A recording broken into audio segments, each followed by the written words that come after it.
स्वागत है आप लोगों का आपके अपने educational channel home science with Pooja के साथ। और क्लास शुरू करने से पहले आज जो है, जब मैं ये क्लास शूट कर रही हूँ और आपको जब मिलेगी, तो आज जो है टीचर्स डे है।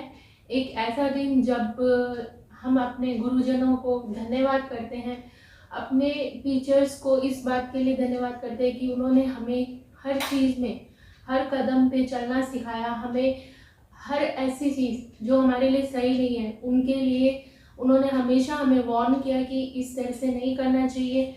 और आप लोग जो भी जहाँ पर भी हैं, अपने गुरुजनों के कारण हैं। तो सबसे पहले तो उन सभी गुरुजनों को मेरा दिल से धन्यवाद, जिन्होंने मुझे यहाँ तक पहुँचाया है। सबसे पहले मेरी सबसे पहली शिक्षिका मेरी मदर, मेरी मम्मी, उनको बहुत बहुत धन्यवाद। जो हालांकि वो अभी मेरे साथ है नहीं, लेकिन फिर भी उनको दिल से धन्यवाद है कि उन्होंने इस लायक मुझे बनाया कि मैं आप लोगों के समक्ष क्लास दे पा रही हूँ। और उन्होंने हर चीज़ के बारे में मुझे अच्छा बुरा जो भी है, हर चीज़ के बारे में सिखाया। और आपके होम साइंस में ये क्वेश्चन भी आता है कि आपकी सबसे पहली शिक्षिका कौन होती है, तो वो होती है आपकी मदर। तो आप भी अपने सभी गुरुजनों को दिल से धन्यवाद कीजिए कि उन्होंने आपको इस लायक बनाया है। जहाँ पर भी आप हैं, वो आप अपने गुरुजनों की वजह से हैं। तो चलिए इसी खुशी के साथ आज अपनी क्लास को शुरू करते हैं। आज हम बात करेंगे एनीमिया के बारे में। एनीमिया का मतलब होता है रक्त की कमी। क्या मतलब होता है एनीमिया? एनीमिया जिसको हम कहते हैं रक्त की कमी। और ये होती क्यों है, इसके कई सारे रीजंस होते हैं जिसके बारे में हम आज डिस्कस करेंगे। सबसे पहले है हुकवॉर्म। हुकवॉर्म जो है एक तरह का कीड़ा होता है जो कि मिट्टी में रहता है। ये क्या होता है? एक तरह का एक कीड़ा होता है जो कि मिट्टी के अंदर रहता है, और ये मिट्टी में रहता है इसी वजह से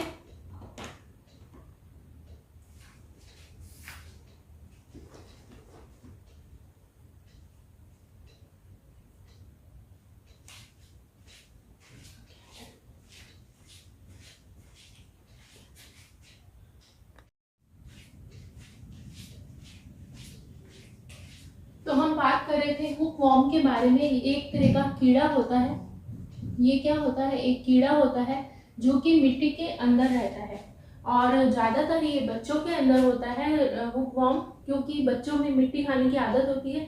तो ये कीड़ा जो है आरबीसी को बनने नहीं देता है शरीर में, इसी वजह से बच्चों में और महिलाओं में, स्पेशली जो गर्भवती महिलाएं होती हैं, उनमें ये प्रॉब्लम देखी जाती है। नेक्स्ट है oxalic acid, phytic acid. Oxalic phytic acid का भोजन में होना, ऑक्जेलिक और फाइटिक एसिड जो है उसका भोजन में होना, इसी वजह से क्या होता है B6, आयरन, B12 इनका अवशोषण नहीं हो पाता है। तो सबसे पहले देखिए ऑक्जेलिक एसिड और फाइटिक एसिड होता क्या है, किस में होता है? तो ये होता है आपके एप्पल का जो बीज होता है उसके अंदर, एप्पल के बीज में होता है। इसके अलावा जो भी जैसे तिल वगैरह होते हैं, उनके छिलकों के अंदर जो है ऑक्जेलिक एसिड और फाइटिक एसिड पाया जाता है। और ये क्या करता है, हमारे शरीर में B6, आयरन, B12 का अवशोषण नहीं होने देता है। और हम सभी जानते हैं कि हमारे शरीर में ब्लड को बनाने का काम कौन करता है? B6 करता है, B12 करता है और आयरन करता है। आप सभी ने एक चीज नोटिस की होगी, यदि आपके अंदर आयरन की कमी होती है तो डॉक्टर आपको दो तरह की दवाइयाँ देता है। पहले तो वो आपको विटामिन सी की दवाइयाँ देता है और उसके बाद में आयरन की दवा देता है। तो ये क्यों होता है? विटामिन सी की क्यों जरूरत पड़ी हमें? क्योंकि जो आयरन है उसको हमारे शरीर में एब्जॉर्ब हो जाए, उसका सही से जो है काम हो जाए, वो सही से यूज हो जाए, उसके लिए विटामिन सी की जरूरत पड़ती है। और विटामिन सी अगर आपके शरीर में नहीं है तो भी आपके शरीर में आयरन की कमी देखी जाती है, और इसी वजह से एनीमिया देखा जाता है। नेक्स्ट है आपका चाय, कॉफी, कोको, चॉकलेट। एक चीज ध्यान रखिए, ये सब चीजें जैसे फाइटिक एसिड है, ये है, तो क्या हम एप्पल ना खाएं, हम आयरन वाली ये जो तिल वाली चीजें होती हैं, जिनमें छिलका होता है वो ना खाएं, ऐसा नहीं है। एक्चुअली उनके छिलकों के अंदर ये चीज़ होती है, और कोई भी चीज़ अगर हम एक्सेस में नहीं खा रहे हैं तो वो हमारे लिए ठीक रहती है। लेकिन मान लो अगर हमारे शरीर में ये चीज़ें बहुत ज़्यादा हो गई हैं तो हमारे शरीर में ब्लड की कमी देखी जाती है। नेक्स्ट क्या है, चाय, कॉफ़ी, कोको, चॉकलेट। सभी को सुबह सुबह चाय पीने की आदत होती है, परंतु यदि चाय की मात्रा ज़्यादा हो जाती है तो ये चाय है, कॉफ़ी है, ये सब चीज़ें हमारे शरीर में आयरन को एब्जॉर्ब नहीं होने देती है। क्यों? क्योंकि इनके अंदर क्या होता है, कैफीन होता है। कैफीन, ये कैफीन ही हमारे शरीर के अंदर ये B6 है, B12 है, इनको अवशोषित नहीं होने देता, आयरन को अवशोषित नहीं होने देता है। जब ये चीज़ें अवशोषित हुई नहीं तो हमारे शरीर में ब्लड नहीं बन पाता है।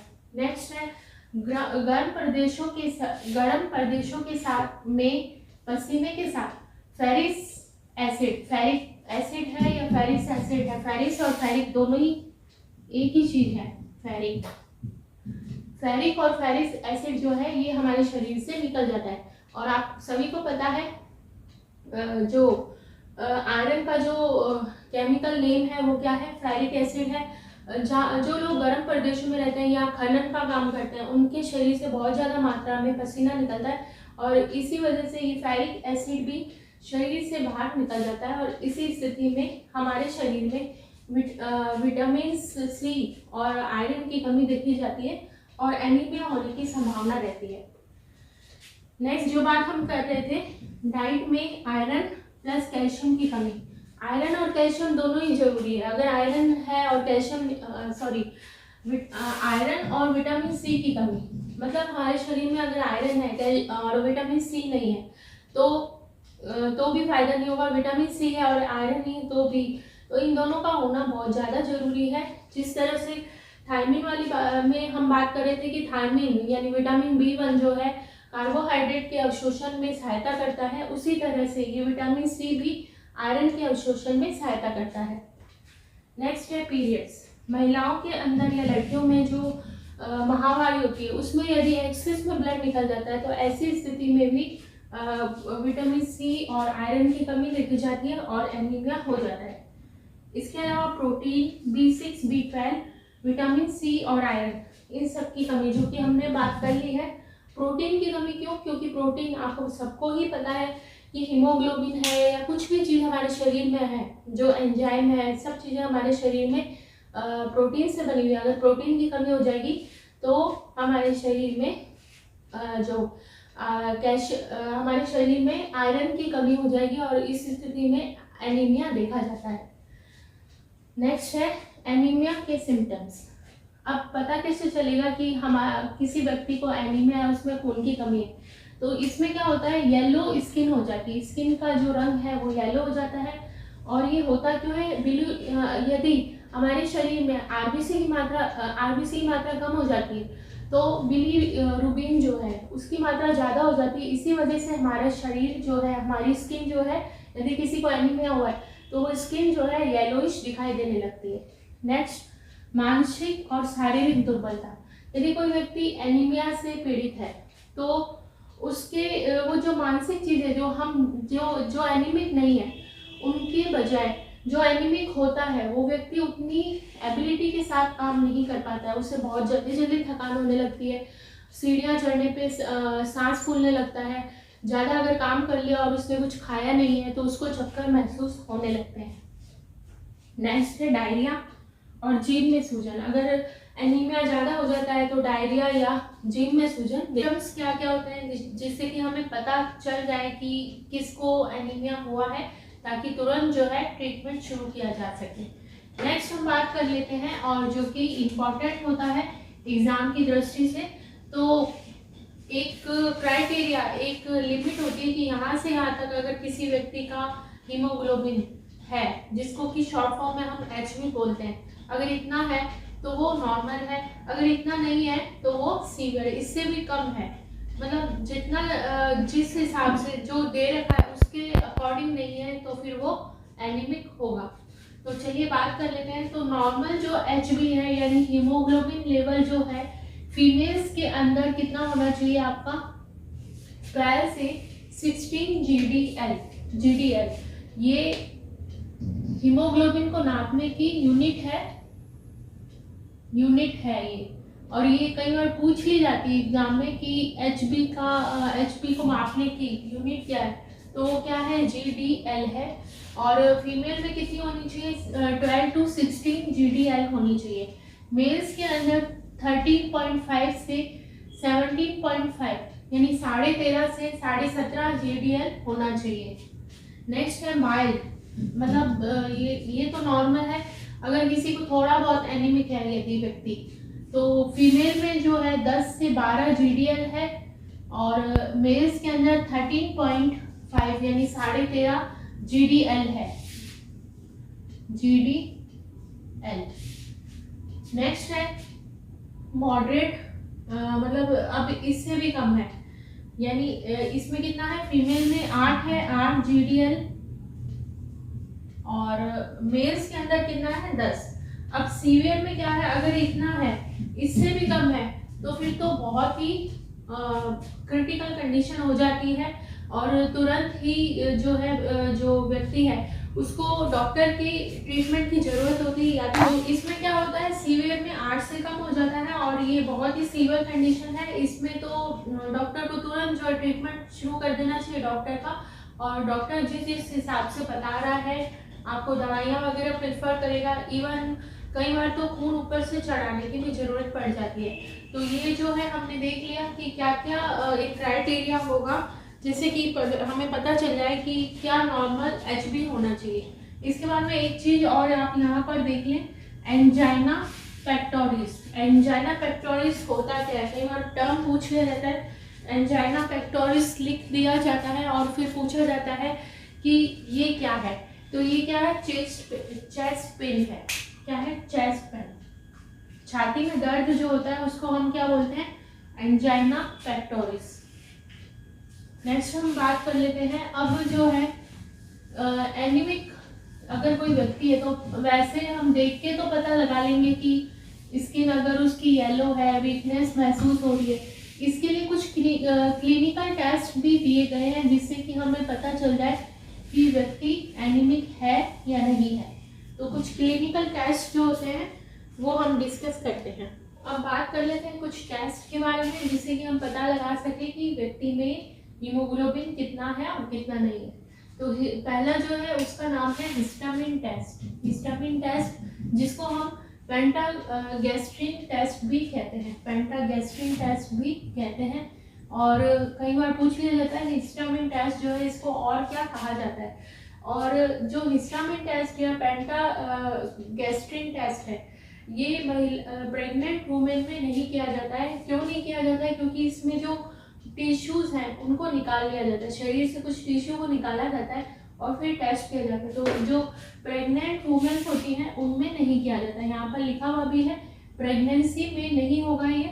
और क्यों नहीं होगा, क्योंकि इसमें शरीर से टिश्यूज को निकालना पड़ता है। ठीक है, इसमें बेसिकली क्या होता है, आयरन की डेफिशिएंसी जो है उसको टेस्ट किया जाता है। और आयरन की कमी जो है वो क्या कहलाती है, काइलोनीचिया कहलाती है। और क्या कहलाती है ये, काइलोनीचिया कहलाती है। और इसमें जो नेल्स होते हैं, नेल्स स्पून शेप हो जाती है, उनकी नेल्स की स्पून शेप होगी। तो इसमें जो नेल्स हैं काइलोनीचिया में नेल्स की स्पून शेप हो जाती है। और ये पूछ लिया जाता है कि नेल्स की स्पून शेप ऐसे करके, और फिर पूछ लिया जाता है कि क्या है, काइलोनीचिया या एक दो बीमारी और दे दी जाती है और पूछा जाता है। नेक्स्ट है स्किनिंग टेस्ट। स्किनिंग टेस्ट में क्या होता है, बेसिकली जो है विटामिन B12 की कमी का पता लगाया जाता है। ये भी पूछा जाता है कि जो हिस्टामिन टेस्ट है या पेंटागैस्ट्रिन टेस्ट है, इसमें किसका टेस्ट किया जाता है, मतलब क्या किसकी कमी पता लगाई जाती है। तो इसमें तो आयरन की कमी का पता लगाया जाता है। और जो स्किनिंग टेस्ट है इसमें B12 की कमी का पता लगाया जाता है। EURG का फुल फॉर्म क्या है, intra uterine growth restriction.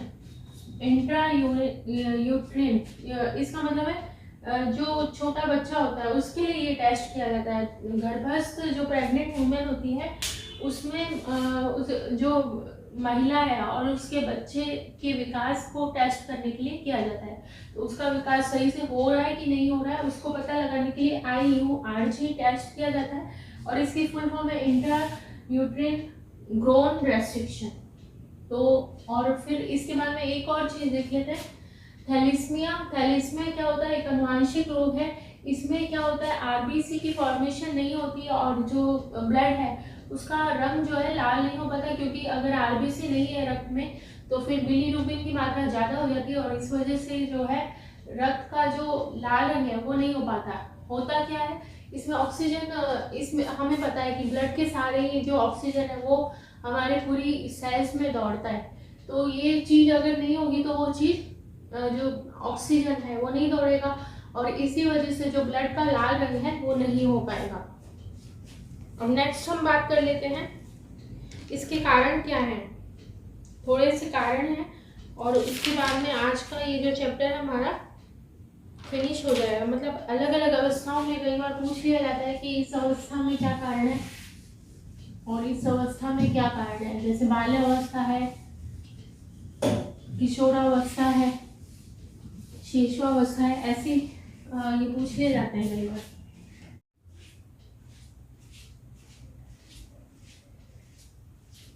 Next हम बात कर लेते हैं अवस्थाओं के बारे में। तो शिशुअवस्था में अगर प्रेगनेंसी के समय ट्विंस है या मल्टीपल चाइल्ड है तो ऐसी स्थिति में उनकी ज़रूरत बढ़ जाती है और ऐसी स्थिति में भी एनीमिया की स्थिति को देखा जाता है। नेक्स्ट है शुद्ध शाकाहारी माता के दूध में B12 की कमी। हम सभी जानते हैं कि B12 जो है, स्पेशली B12 है, वो जो प्राणिज भोज्य पदार्थ है उनके द्वारा ही हमें प्राप्त होता है। वानस्पतिक जो बहुत ही लिमिटेड चीज़ें हैं, दूध वगैरह, दही वगैरह, उनमें बहुत ही कम मात्रा में पाया जाता है। तो जो शाकाहारी महिलाएं होती हैं उनमें B12 की कमी देखी जाती है। बच्चे को काफ़ी समय तक माँ के दूध पर रखना। अगर बच्चा बड़ा हो गया, उसकी ज़रूरतें भी ज़्यादा होंगी और ऐसी स्थिति में बच्चे को सिर्फ माँ के दूध पर रखा जा रहा है, क्योंकि जो दूध है वो भी एक लिमिट ही रहती है उसकी। 6 महीने तक बच्चे को फीड कराना चाहिए, उसके बाद में बच्चे की ज़रूरतें बढ़ जाती हैं और उसके बाद में उसको कुछ ऊपर का आहार दिया जाना चाहिए। तो अगर बच्चे को काफ़ी समय तक माँ के दूध पर रखा है तो भी उस बच्चे में एनीमिया देखा जा सकता है। नेक्स्ट है सिलीशियस रोग। सिलीशियस रोग जो है, इसमें गेहूं का प्रोटीन क्या होता है, ग्लूटिन प्रोटीन। ये प्रोटीन, इस प्रोटीन को ये हमारे मतलब सिलीशियस रोग में जो व्यक्ति सिलीशियस रोग से पीड़ित होता है उसके शरीर में ग्लूटिन प्रोटीन एब्जॉर्ब नहीं हो पाता है। नेक्स्ट है फॉलेट का अवशोषण ना होना। अगर फॉलेट का अवशोषण नहीं हो रहा, और फॉलेट का अवशोषण कब अवरुद्ध होता है, जब हमारे शरीर में विटामिन C की कमी होती है। और इसके बाद में हम बात करते हैं बाल्यावस्था में। तो बाल्यावस्था में हुकवर्म, जो बच्चे मिट्टी खाते हैं उनमें शोध अंतड़ी रोग, दीर्घ अतिसार, काफ़ी समय तक अगर बच्चे को अतिसार हो रहे हैं, मतलब दस्त है, तो ऐसी स्थिति में, या फिर अपूर्ण आहार में अपूर्णता तो एक बेसिक रीज़न है एनीमिया का। नेक्स्ट है किशोरावस्था में। किशोरावस्था में मिनार्की यानी का मतलब क्या होता है, जो किशोरियाँ होती हैं उनमें पीरियड्स का पहली बार आना क्या कहलाता है, मिनार्की कहलाता है। कुछ जो लड़कियां होती हैं उनमें क्या होता है, कई बार बहुत लंबे समय तक और बहुत ज़्यादा जो है पीरियड्स रहते हैं, इस वजह से भी ब्लड की कमी देखी जाती है। और नेक्स्ट है शीघ्र विवाह। अगर किसी लड़की का विवाह शीघ्र और जल्दी हो जाता है, कम उम्र में हो जाता है, तो ऐसी स्थिति में उसको वो गर्भावस्था भी वो जो कंसीव भी जल्दी कर लेती है और इस वजह से अभी उसको खुद को ही डाइट की ज़रूरत है। और अगर उसने कंसीव कर लिया तो दूसरे बच्चे की मतलब जो उसके शरीर में बच्चा है उसको भी पोषण देने की ज़रूरत पड़ जाती है।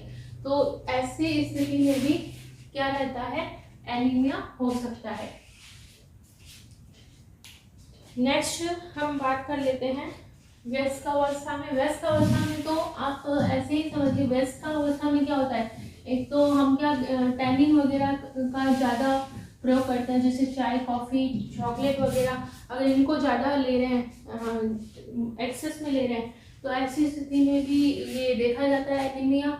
और इसके अलावा टैपवर्म है, आंतों में बैक्टीरिया भी है। अगर कोई बैक्टीरिया है आंतों में, तो ऐसी स्थिति में भी व्यस्क अवस्था में एनीमिया देखा जाता है। अब हम बात कर लेते हैं डाइट के बारे में। तो इसमें क्या रहनी चाहिए डाइट?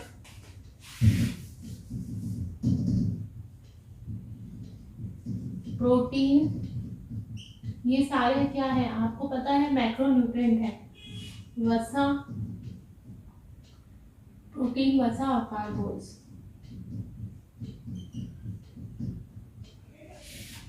प्रोटीन ज़्यादा होगा, कार्बोज भी ज़्यादा होगा, और ये सामान्य रहेगा।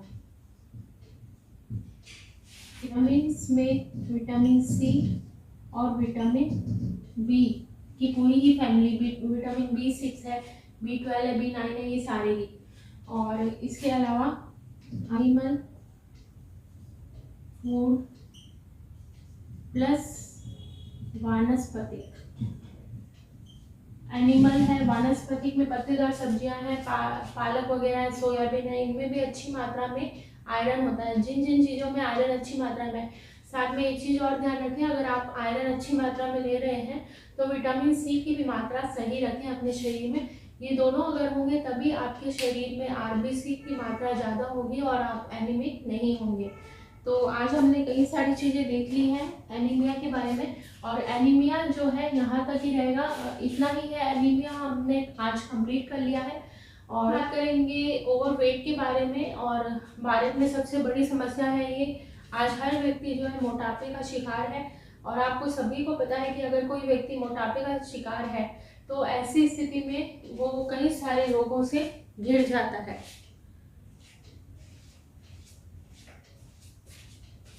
तो आज की क्लास में इतना ही, और एक बार फिर से आप सभी को हैप्पी टीचर्स डे। इसी तरह से बने रहिए आपके अपने educational channel home science with Pooja के साथ, जिसका मूल मंत्र है ऑलवेज सक्सेस। मिलते हैं नेक्स्ट क्लास में। Thank you so much.